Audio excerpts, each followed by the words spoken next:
am Diana Madoshi, your host today. On behalf of the National Women's History Alliance, I welcome you to our program on the ERA and the celebration of Women's Equality Day. First, a few housekeeping details. In order to conduct a smooth webinar without a lot of technical hiccups, all attendants have been placed on mute. We have a Q&A option for questions at the bottom of your screen. We ask that you hold your program questions until after the completion of the panel discussion. We will also have an online auction of an original artwork donated for this event by Northern California artist Susan Giles.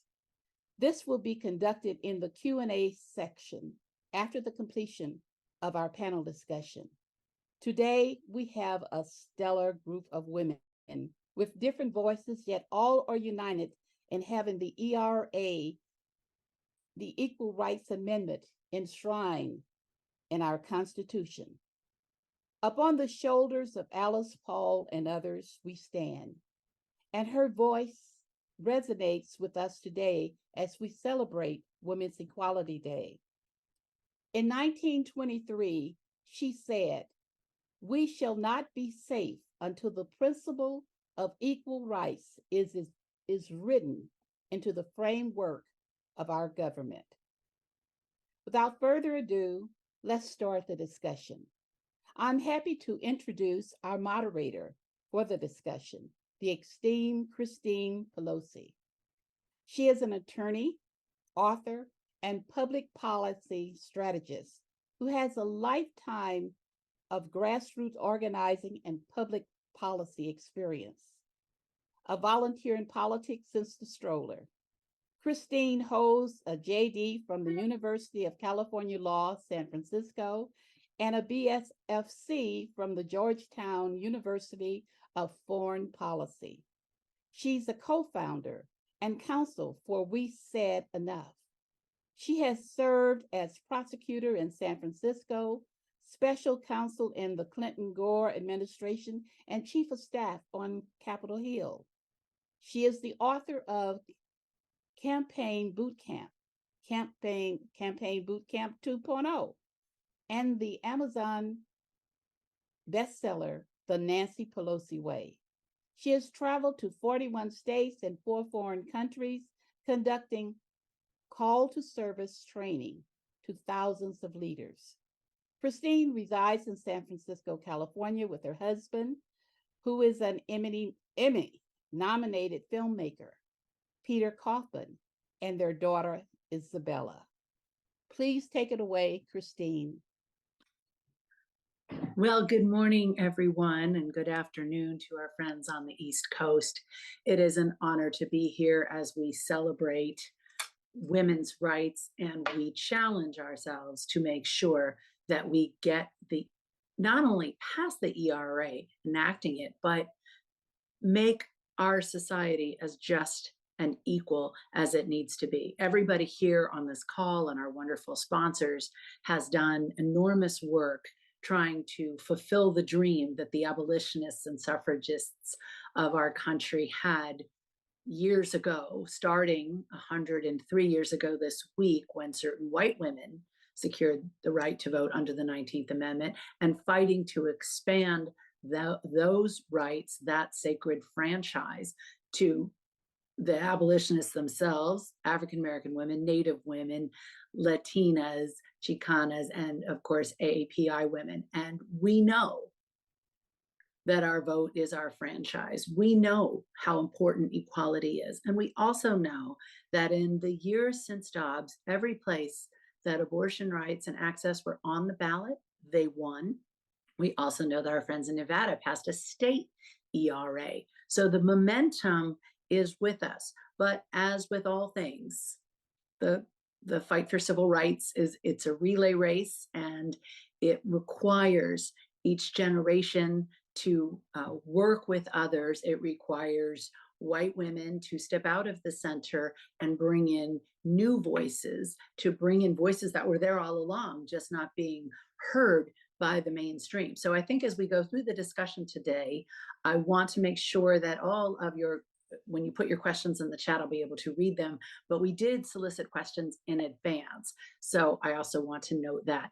And I especially just want to take a moment of personal privilege and send you all greetings from my mother, Speaker Emerita, Congresswoman Nancy Pelosi, who had a wonderful event yesterday, in fact, in San Francisco in the Mission District, uplifting the women in our community who are doing this powerful work. And one of the things that was talked about yesterday that I just want to kick us off with is how, when it comes to building back better out of COVID, over and over and over again, when people talked about the economy, they didn't include the care economy. They didn't include women as fully in those discussions in the Senate part of Build Back Better as we could have. And so consequently, we need to make sure that as we're going forward and talking about the ERA, we're also talking about Head Start. We're also talking about childcare. We're also talking about food insecurity, because every single one of the Republicans on stage or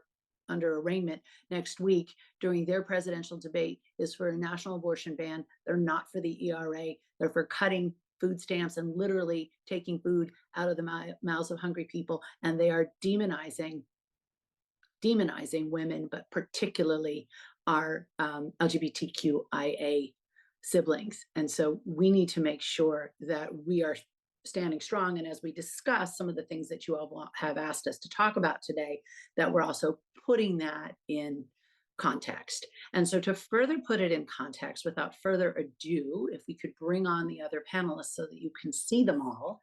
There we go. Hello, Ting Ting. Good greetings to you.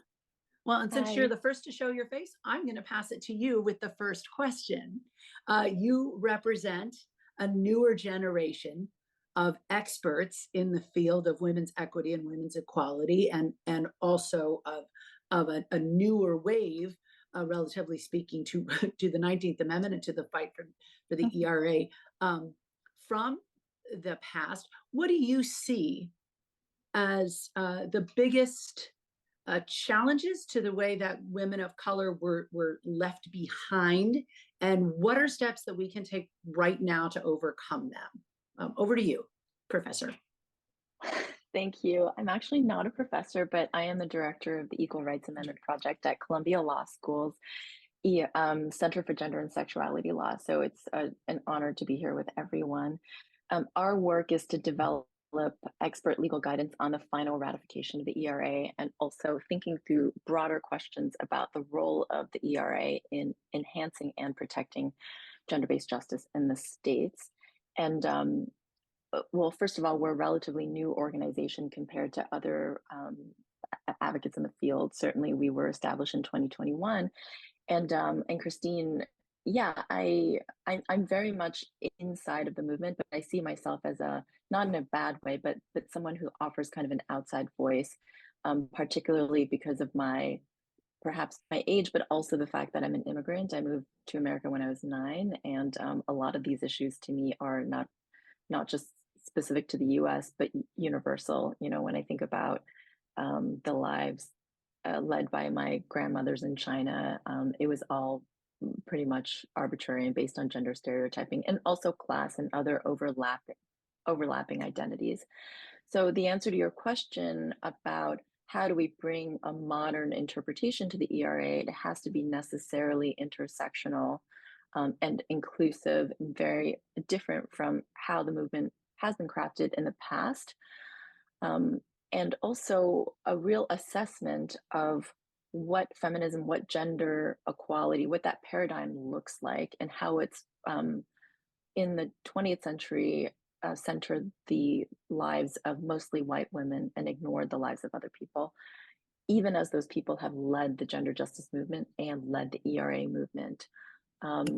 That also means that not to look at feminism and not to look at gender justice as one unifying identity, that we're all women and therefore we are all the same, because we all have overlapping identities and all of these other aspects to our lives that compound the type of discrimination and the type of disadvantage or the type of lack of access to resources, it no longer becomes kind of a group of people based on their association with gender that gets tiered based on who has the most amount of power in this group, and therefore who gets to lead the movement, who has the resources to put toward the movement, and who gets to be visible, and more about the fact that we all have overlapping identities. Gender is a unifying identity that is across the board, and how do we all recognize that in each other and support each other in individualized ways, but also as feminists. Thank you so much. That's incredibly valuable.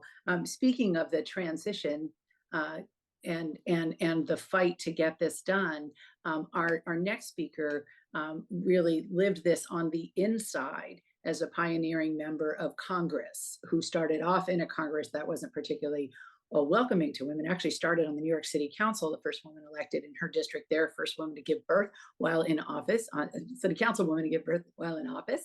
Yes, that's a very big deal in New York. You think of New York now very diverse, but a lonely fight in the early days, and then coming to Congress. So we knew her as the chair of the Government Oversight Committee and the Joint Economic Committee, and always tying in the role of the intersection of women and work and wealth together to make sure that we were advancing equality. But also, quite frankly, as she will tell us, and answering this question, Congresswoman Carolyn Maloney of the great state of New York, in your experience in Congress, what was it like trying to push the ERA, and did that change over time as Congress got more diverse, and at least in the House? And what do you think the prospects of success are going forward as far as the Senate is concerned? Oh, I think it's changed dramatically for the better. As I've told many of you, I was almost fired when I had a child. I said I wanted to know what their leave policies are, and our leave policies is for you to leave. I said, I don't want to leave. And they said, well, you'll be the very first one. We expect you to leave. And then they said, maybe you could go on disability. I said, becoming a mother is not a disability. So we've come a long way. We now have paid leave for federal employees, my bill. We want to expand it for everyone. I couldn't get that through even with the help of the great Nancy Pelosi, but she's still fighting, and maybe we'll get it through soon, hopefully for all families. But we've come a long way, and the whole women's movement, we have to remember, came out of the abolitionist movement. They were at an abolitionist conference in England when Elizabeth Cady Stanton met Lucretia Mott.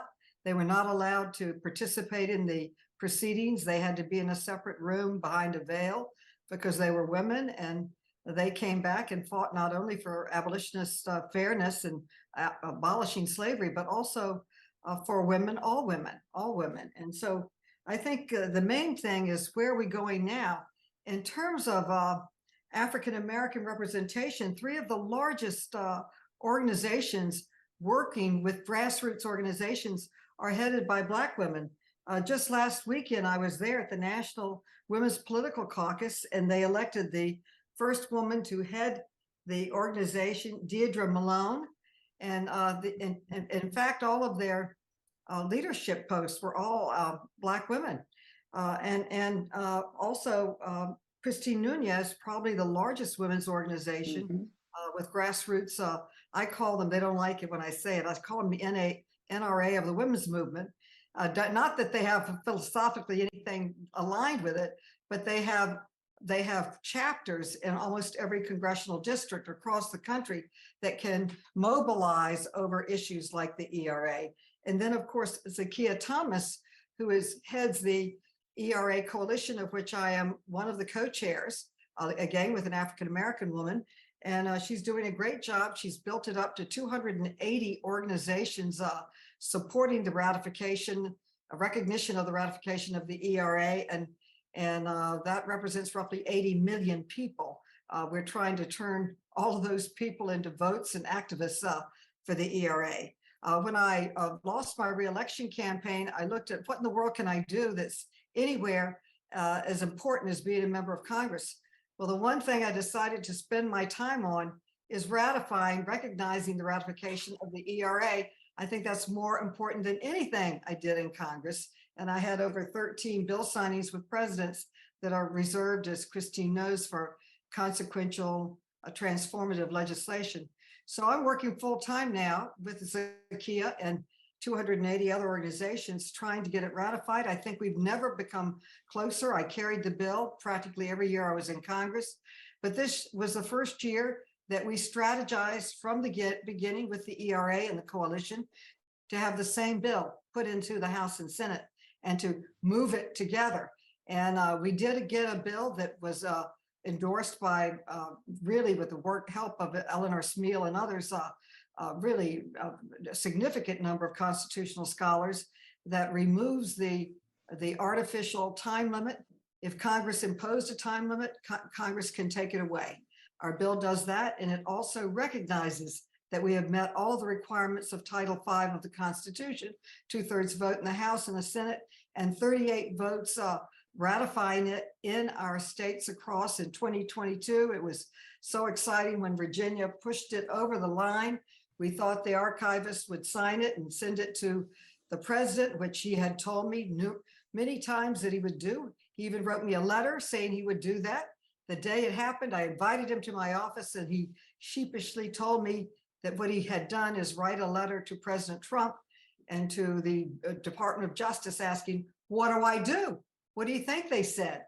They wrote a 30-page memo saying that it wasn't ratified and that the time limit was there basically, and that was it. So we are fortunate now. We have a very good chess game right now. We have a Democratic president who supports the Equal Rights Amendment. We have the leader in the Senate, Chuck Schumer, who supports the Equal Rights Amendment. At our request, he's had the first hearing in 40 years in the Judiciary Committee and the first vote in 40 years. It passed the Senate with 53 votes. We picked up 2 Republicans. Both of our bills are bipartisan, and he reserved the right to come back for a second vote because the Republicans invoked cloture. They invoked the filibuster requiring 60 votes. And in the House, we're 5 short. We need 5 Republicans, but we are graced with the brilliant leadership of former Speaker Nancy Pelosi, who is in 100%, and with Hakeem Jeffries, who is in 100%. And there's not a doubt in my mind that we can get those extra 5 votes from the Republican side. I think that that is something that we are going to be working very hard at. I want to mention something that I think is very important to ratifying the Equal Rights Amendment. And that is a meeting on, I think it's September 14th. Christine, you should be there, and all of you actually. And it is a meeting on the Women's Museum on the Mall. And I put in a bill when I couldn't move the ERA to create a women's museum, because I feel like if you don't even recognize women, how are you going to empower them? And there is not one museum in the whole country dedicated to the advancement and the work of women. This is the only one, the Smithsonian. I thought this would be easy. Everybody will be for it. It took me 15 years to get it passed, working on it all the time.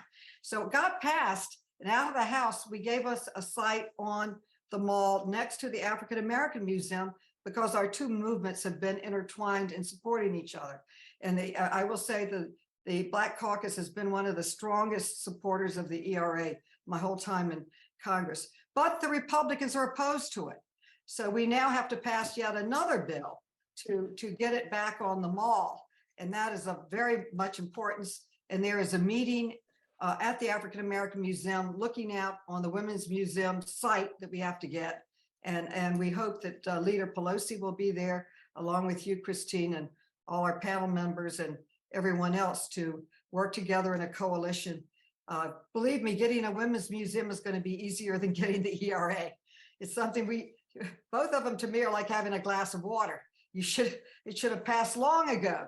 But now with the threats coming at us, with the Dobbs decision, they used to chip away at our right to choose. Now they're bulldozing our rights into the ground.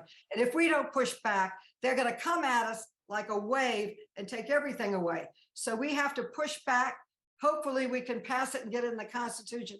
But we've got to push back on this backlash, I would say, or anti-woman attacks that are real. And I never thought that I would see 50 years of precedent overturned, but that's what we're facing now. It's outrageous beyond belief. And we have to fight like our lives depended on it, because our lives really do. And with that, I yield back to you, Christine. Thank you for all your work. When you come to New York, I'm working at the Roosevelt House now as a leader and scholar, and we have forums, and we'd love to host your organization and talk even more about the ERA as we have to across the country to get it over the finish line. Well, thank you so much, Congresswoman. And it is really critical, as you said, to make sure that we are dealing with this new world, reaching people where they are. And as you continue to reference Zakiya Thomas, I want to introduce her and have her tell her story. But she is an acclaimed political operative, strategist, thinker, winner of elections, mover of movements, but also has made the critical decision to say what we need in the women's movement, what we need in the equality movement, in the gender justice movement, civil rights movement, is a better cohesion using social media. So this amazing work that she has done, putting together all of these groups. And I have to tell you, in 2005, when I started doing congressional candidates boot camps, well, nobody wanted to be trained. I call them training. Nobody wanted to be trained. And I said, it's a boot camp. It's just a short little thing. And they said, well, we don't like the war, so we don't want to call it a boot camp. I said, well, really, think of it as just working together. We'll do some cross train. We don't want to work with anybody else. We want to do our own thing. Everybody wanted to be siloed. So it's very hard to overcome that culture. I think now people understand the power of the power of working together, and that you can be an individual voice, an individual organization, but yet see the power of a coalition and see that there is, well, as we Golden State Warriors fans would say, strength in numbers. So to tell us about how she corralled 280 organizations and counting, and is moving us forward on the social media front, where it's so hard for women online and women of color in particular, and Black women in particular online, to even be in those spaces and make those expressions. Zakiya Thomas, tell us about your work and how we can be engaged in it. Well, thanks so much, Christine. And I have to give a special shout out to Carolyn, who is our chair of our C4 for the ERA Coalition. And she was actually a bit modest. We are over 290 partner organizations representing 80 million people across this country. We are that movement of movements that's fighting back against the communities, against the attacks on all of our communities. So we've started this journey as ERA Coalition nearly 10 years ago. Next year will be our 10-year anniversary.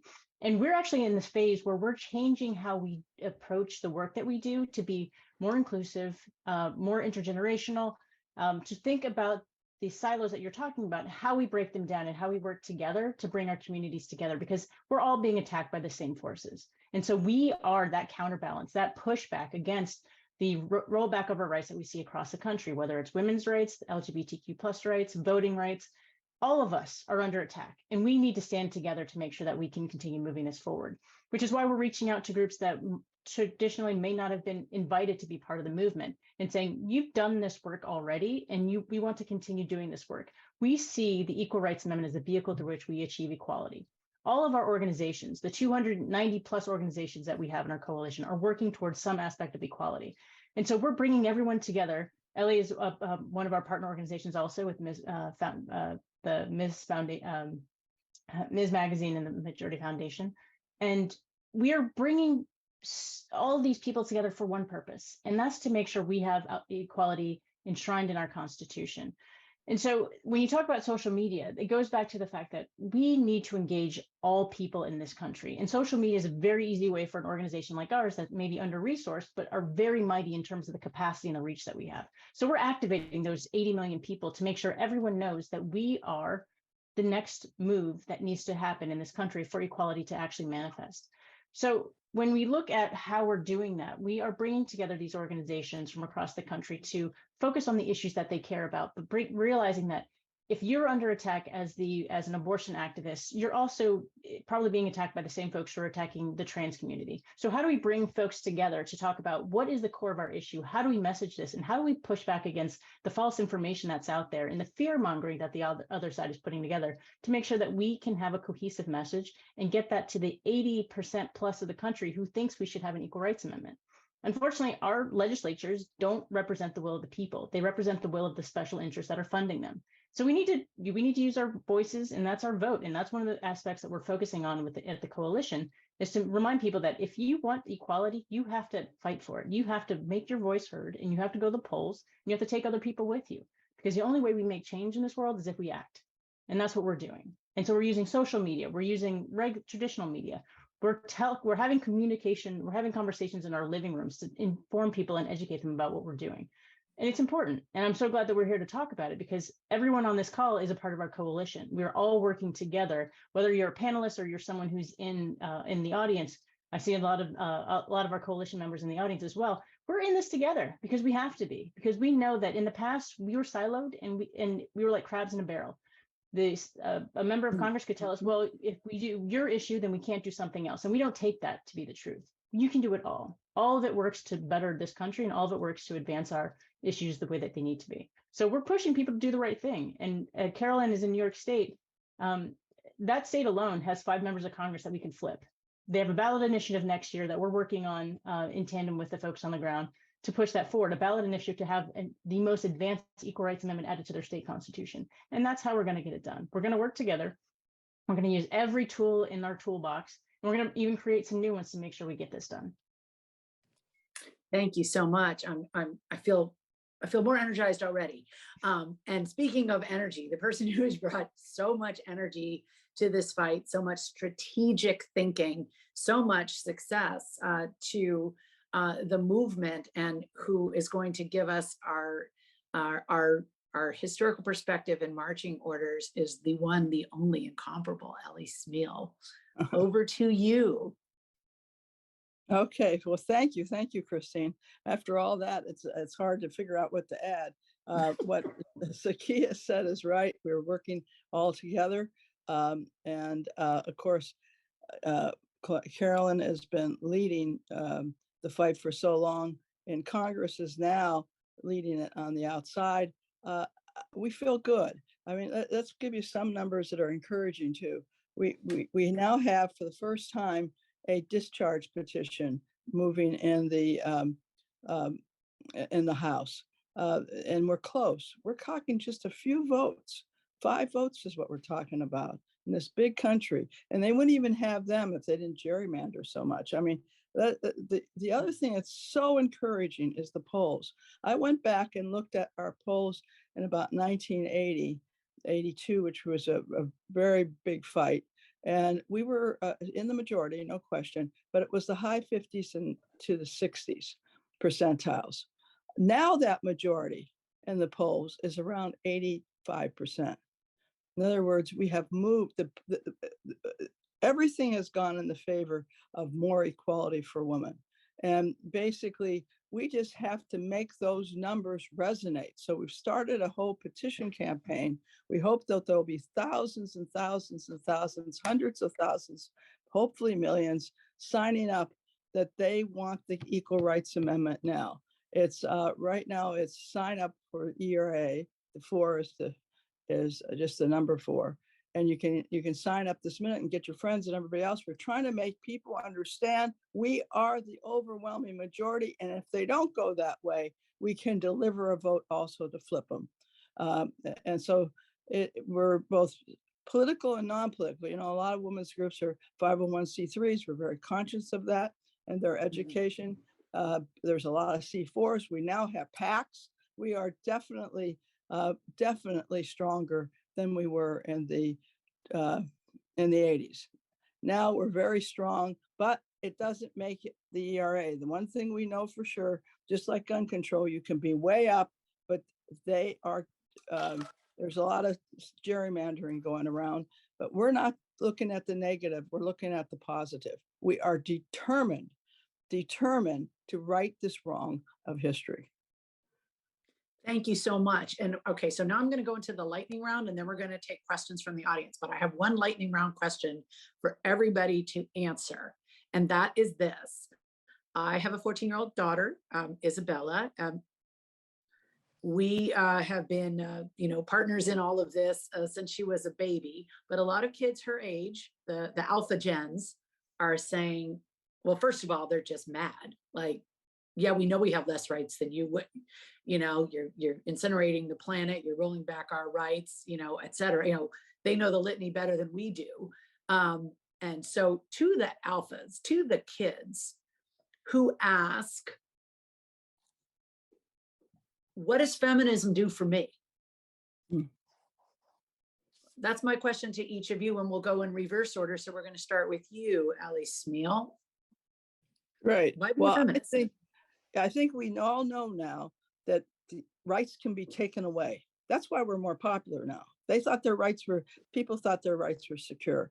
But as you know, we've lost the right to reproductive freedom and making our own decisions. For the young generation and for Isabel, this could affect their entire future, especially if we go into taking away, as they're threatening, the right to contraception. All of the bills that we've cobbled together in the last decades to give women more educational opportunity have weaknesses. They don't have a constitutional guarantee. We can't be we're pushed front and back by a Congress by a few votes, a little bit forward, a little bit back. No, we want this to be guaranteed. And the court now has said that the 14th Amendment does not cover banning sex discrimination. We need the ERA more than ever. Isabella needs it more than ever. Her generation could be a first generation to go backwards in the last 100 years. We're not going to let that happen. It's their lives depend on it. Thank you. Zakiya, you probably work most closely in your 290 plus organizations. You've got some alphas in there, I'm sure. What do you tell them when they say, why bother and how can we trust you to make this happen? So it's not about trusting us. It's about trusting themselves. We see in this movement so many young people who have taken up the mantle and said that we're not kids. We may be young people, but we're activists and advocates just like everyone else. And I think that is the first step, is recognizing that it's incumbent upon you to make the change you want to see. So if you want to ask, what does feminism mean to me, or what can it do for me? I am so inspired by the number of men, the number of young boys, the number of trans individuals, the number of people who don't necessarily identify as women, who understand and appreciate that feminism is about equality, which means it's about them. And they're in this fight for the Equal Rights Amendment for that reason. And so if you want to know what feminism, what the equality, what the Equal Rights Amendment can do for you, to Ellie's point, look at the rights we just lost. Some of us already knew that access to abortion wasn't there. And so in application, our right to abortion wasn't necessarily available. But then when the rest of the country realized, oh crap, sorry for my language, that affects me too, then they woke up and realized that if we want to have more rights, if we want to prevent folks from taking those away from us, then we have to act. We have to be more politically involved. You'd be surprised at the number of people who weren't politically involved before the fall of Roe and the Dobbs decision, who are now saying, okay, I get it. Now we need to act. We need to do something. And it's not too late. We have the power if we stand up to the forces that are pushing against us, who are trying to take our vote, who are trying to take our contraception, who've already taken abortion in many states. And the young people are out there, they're doing it. And they're not waiting for other people to ask them to come. They're not waiting for people to do it for them. They're doing it for themselves because they understand the importance of this fight to them and their future. Thank you. Congresswoman, what do you say to the alphas who say, why be a feminist?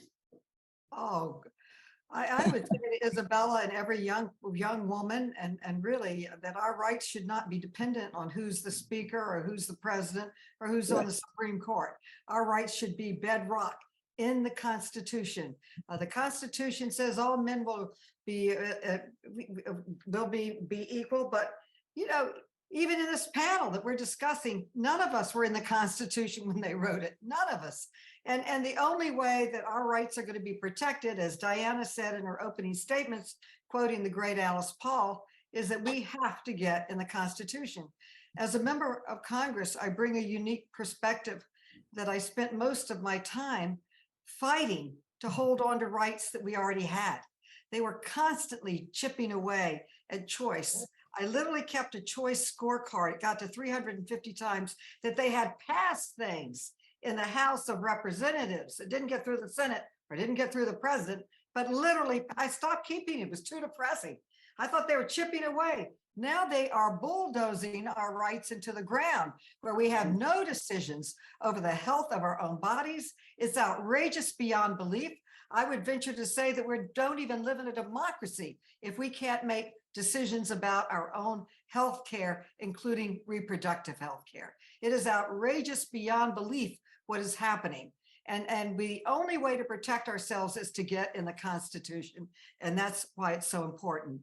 To give another passion that I did, and you mentioned it in your opening remarks with the Joint Economic Committee, I started a study called A New Look at the Glass Ceiling that looked at the wage gap.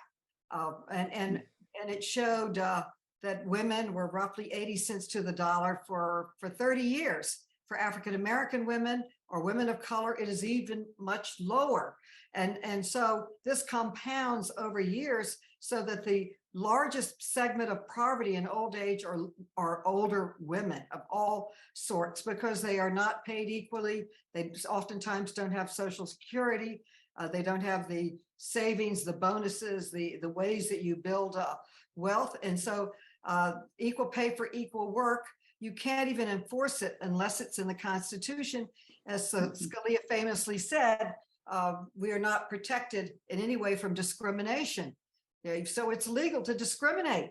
So we have to get into the Constitution in order to enforce equal pay for equal work. I would also say for sexual violence, it's outrageous, the Brancala decision that goes to the Supreme Court, and there's no question she was raped. There were witnesses, one of them even confessed, and they throw it out on a technicality. Rape is not a technicality. Women are in the Constitution. You shouldn't be looking at the Commerce Clause and whether or not they went across different state lines. You have certain rights, they should be protected in the Constitution. So I would say that there is nothing that any of us could do that is more important to saving women's dignity, lives, protections than putting women into the Constitution. And it should have been done long ago. And that's what we're working on. But I would also tell Isabella that she has a responsibility too, not just to point out what's wrong, but to go to work herself with her friends and others and sign the Sign for ERA.org. We need millions of signatures. We need our young women and men and like-minded men to sign this petition, because ultimately it's going to end up in the Supreme Court. We're going to win. We're going to pass it in the House. We're going to pass it in the Senate, and the extremists are going to sue. And it's going to go to the Supreme Court. And we have the benefit of having heard a hearing recently. We were all there. And their only complaint that the Republicans had, they griped about the time limit. Well, we're going to take it out. And then they griped and said, well, it's been 40 years. How do we know how people stand? Well, we've got the polls, but we need to put weight and really proof, undeniable proof that America is demanding that women be treated with respect, dignity, and equality of opportunity. Everybody says they're for it. Why do they fight against it then so hard? But if you ask anybody, they'll say, oh, yes, I'm for it. But then, then they try to stop it, even trying to stop a women's museum. So it's a serious challenge to our fundamental rights. And we all have to be part of it, including our young people. And if anybody says it's, well, anyway, I think you know where I stand. Anyway, we don't have enough. All of us united. We've got to be all united and working every day to make this happen, because so much is dependent on it for the future of our young girls and really the equality in our country.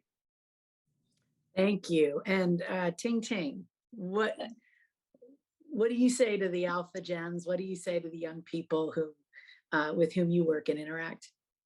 Well, what I'll add to everyone's very sage advice and very timely advice is that, to put it in the starkest terms, all of these policies, all of these rollbacks to fundamental rights that affect women and really everybody in society, right? Young people are going to bear the cost of these laws the most. So and I'm following the environmental justice movement, which is also led by young people. And this week there is a pretty important case that came out of the Montana Supreme Court based on a challenge by youth climate activists saying that these policies that are harming the environment violate the state constitution's Environmental Protection Act, but also especially us because we are being harmed the most. We're going to live on Earth the longest, and we're going to be the ones tasked with the cleanup. So that comes at a huge cost to us. And that is a direct analog to why we need the ERA, is that all of these restrictive laws that have been passed and will be passed, we've seen from Clarence Thomas's unequivocal warning in Dobbs that we're not stopping at abortion. We're also looking at same-sex marriage, same-sex intimacy, contraception, and maybe even attacking loving. I believe that he put a pretty important footnote in his concurrence that says we're going to make it also about interracial marriage and race-based equality too. Very, very scary. So one of the reasons why young people need to care is because this is all borrowing against the future and they are going to have to clean it up. And meanwhile, the democracy is buckling because of the ways in which we can't seem to, have elected officials represent the interests of the people. And one of the things that I'll shout out is this organization Generation Ratify, which is a youth-led ERA movement. And together we organized a youth-led ERA Centennial Convention, which happened a couple of weeks ago. Everybody here was there, and I was honored to share the stage with a lot of people here. But there is a very, very motivated and extremely well-informed group of young people who know constitutional law really well and who are really interested in the movement, who are leading the fight as the younger generation. So I would absolutely encourage Isabella and everybody else that is asking these questions, and these are the right questions to ask, to get plugged into the movement. We also know that in order for social movements to expand, it has to be led by future generations. Young people have to come up with sort of the vision, and we should follow them. They are going to bring about the transformative change that we need, and we need to kind of take their lead. And so, yeah, it's about the kind of naming the harms and the dangers and who is going to bear the burden of that, and that is young people, and then also making sure that young people see themselves as the future leaders of this movement. Thank you. Okay, so for our alphas, your rights depend on it. Do it yourselves. We will be with you and uplift you, and because there's no challenge that young people face that they can't resolve if we all back them up. And I think we're trying to help do that, which is why we're on this call. I did want to go to the audience chat for a couple of questions. I know we're running out of time, but there is one question that keeps getting asked over and over again. So elephant or donkey in the room, as it were, anyone can take this, please, before you each have a 1 minute closing remarks. And that is, why can't the Biden administration just tell the National Archivist just to publish the ERA as the 28th Amendment to the Constitution? Can I suggest that Ellie takes this? She has the most eloquent answer I've heard to this in quite some time. But Ellie, if you wouldn't mind, I think I've heard you give this answer many times before, and I think you sum it up the best. Well, I don't know if I do, but it's a tough question because it seems like, oh, that's a simple thing. It isn't. The president is not a part of the amending process. And if you look at the Article 5, that's clear. Not only the president isn't involved, neither is given any power, neither are the governors. And that's the reality. Why? Because our whole founders, they did not want a king. They wanted a deal between the states. And the people that have the power in the states are the state legislatures, and the people who have the power here is Congress. And basically, one of the things about the current president, he is a professor. He was a professor of constitutional law. In other words, he knows the limits of the Constitution when it comes to the president. He does not have the power.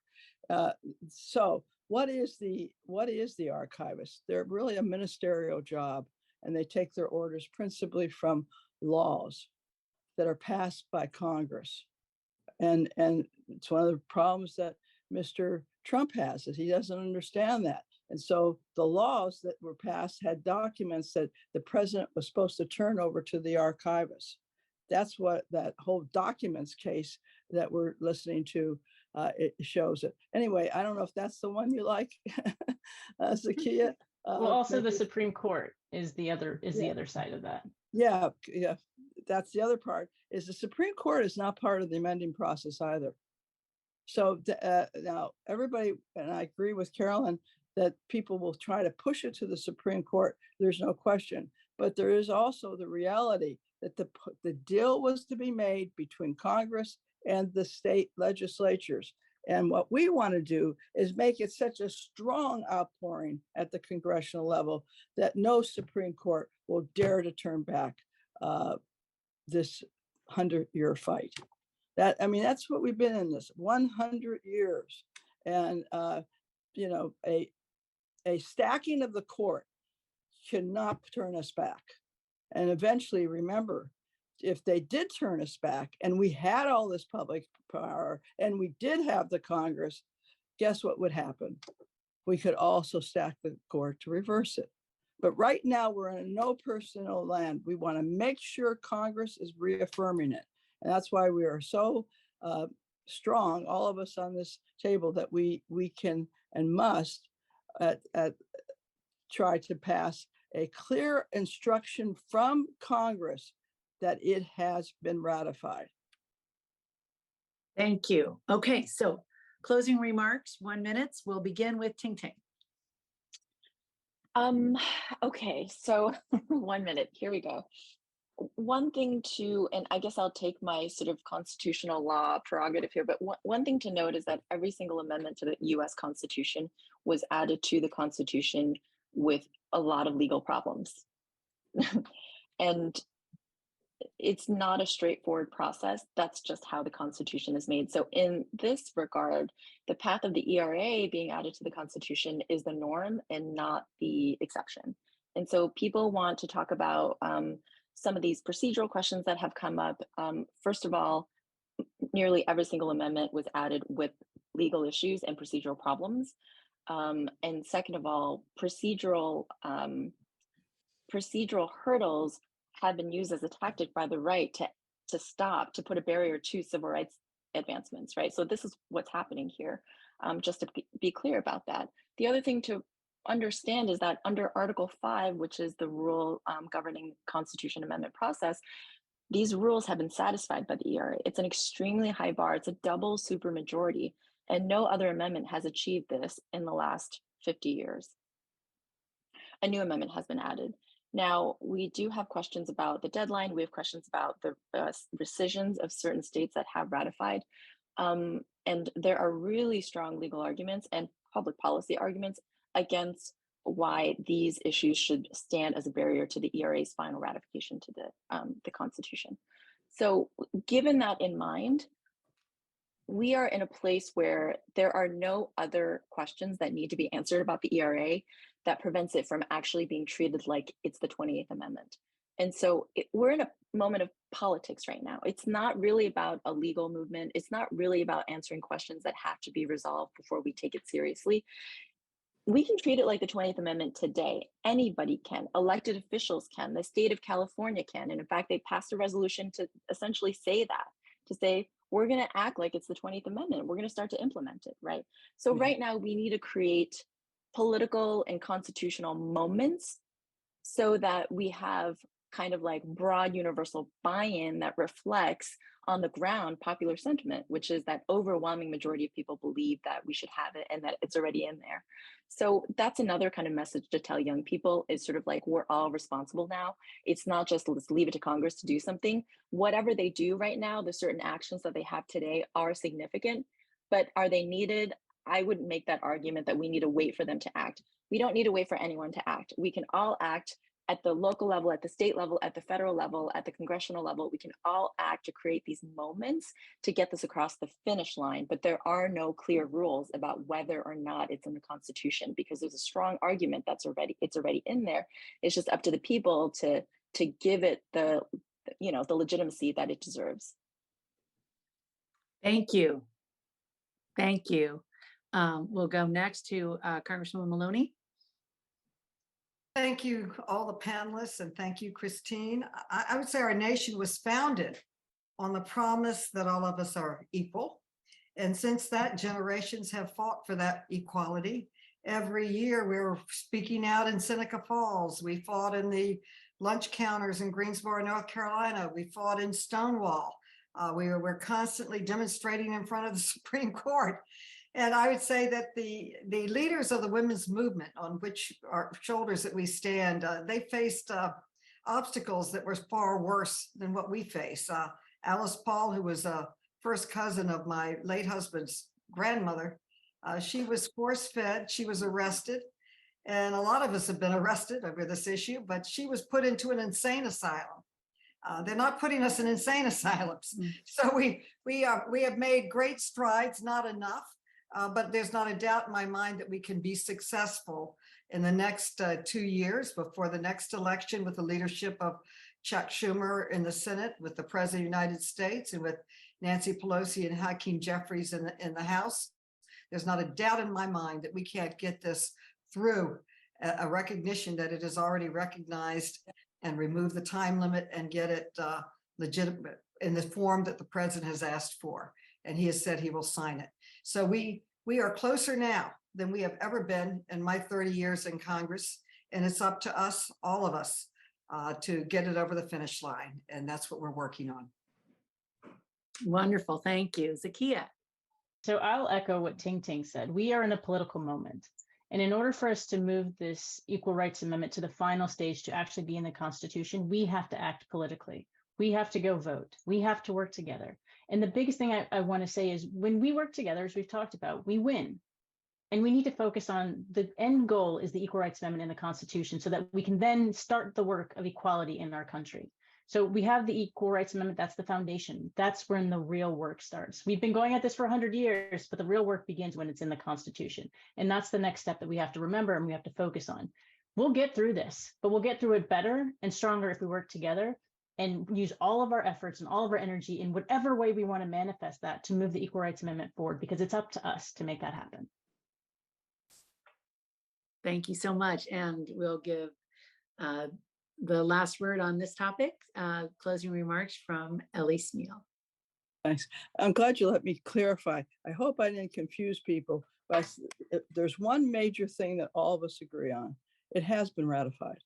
There's only two requirements in the Constitution for ratification, and that's the 2/3 vote of the House and Senate, and 3/4 of the states. We've done that. Now we got to get it recognized, and if we need another thing, we're going to make sure that it happens.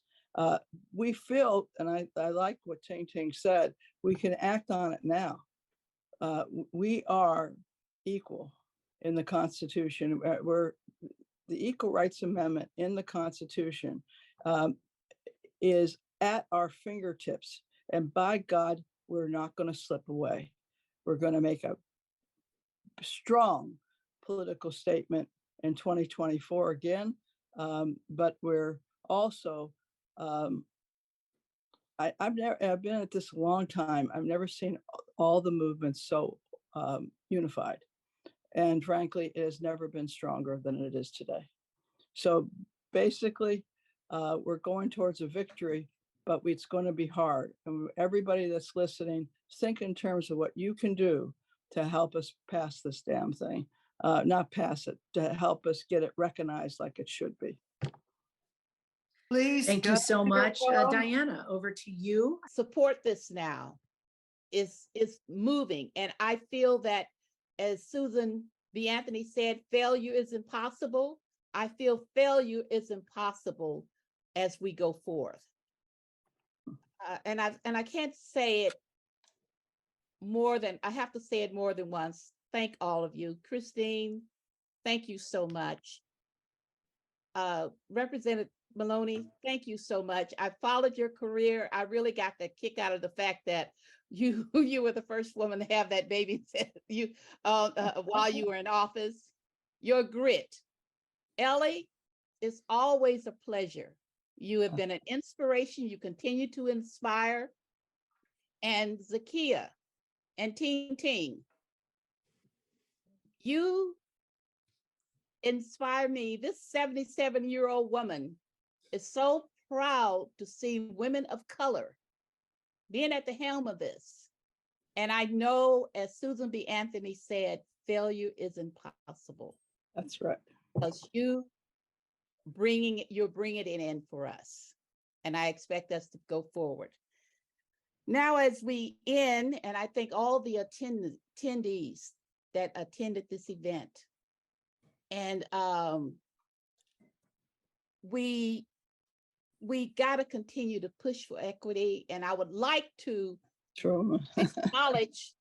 acknowledge Rhonda Adler. She created a special bag, ERA, for our sponsors. And inside the lining says, "Nevertheless, she persists." And it's a beautiful bag, and I appreciate her work. And the young woman that designed our flyer, Taylor did a wonderful job. So, and Muffy, our tech person, and Mary could not do any of this without you. And of course, the wonderful women on our board at the National Women's History Alliance. We must push forward for equity and equality. We must honor our history, learn our history, and share our history. We are standing on the shoulders of those who came before us. We must get the ERA enshrined into our U.S. Constitution. Our task is to become the shoulders for those who follow us. So thank you very much. Have a wonderful day. Let's go get it done. Failure is impossible. We all must vote.